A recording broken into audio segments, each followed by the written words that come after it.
gurra qabadhaa iyyaa ummanni Itoophiyaa godaana baqadhaa laa hawla walaa quwwata illaa billah.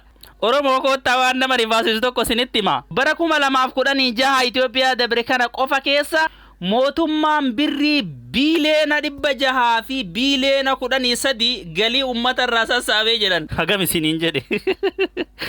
Sana caalaa kan isin ajaa'ibu bara 2017 gadhuuf kana keessa birrii Itoophiyaa tiriliyoona 1 fi biiliyoona 500 uummata irraa guuruuf karoorsa jedha. La hawla walaa quwwata illaa billah. Dhageettanii lakkoofsa san.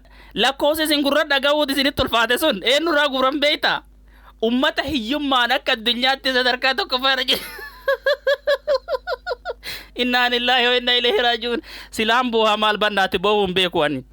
Kan sidibu biyyi keenya ummata miiliyoona 120 qabdi. Sana keessaa ummanni miiliyoona 86 warra waan nyaatanii bulan hin qabneedhaan. La hawla walaa quwwata illaa billah. Sana daran kasin dibu ammaas. Itoophiyaan shiftaa ummata isii qofa sooratee jiraatu gara 20 qabdi.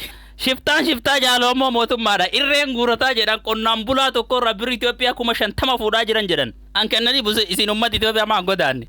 Biyya fiitiif gibira kaffaluun dirqama lammummaati. Garuu biyya nageenya kan keessii eegsisuu dadhabde ka shiftaan asiinsi qunxuutu ka mootummaanuu shiftaa ta'ee si nyaatu. Boolla galaaduu dirifeensa baasee gadi galoo doolaa hiyyeessa nyaatee jedhanii akaakayyoonni keenya fangaa Haayila Sillaasee lolan. An kan ajaa'ibu bineensi naasuu hin qabne kan nama fakkaatu ka biyyi teenya jala bultu maali? La hawla walaa quwwata. Duraan anatti hin baqatin asiin hin jedhami godaana. Qalaas. Alisinii dhiise wallahi godaana.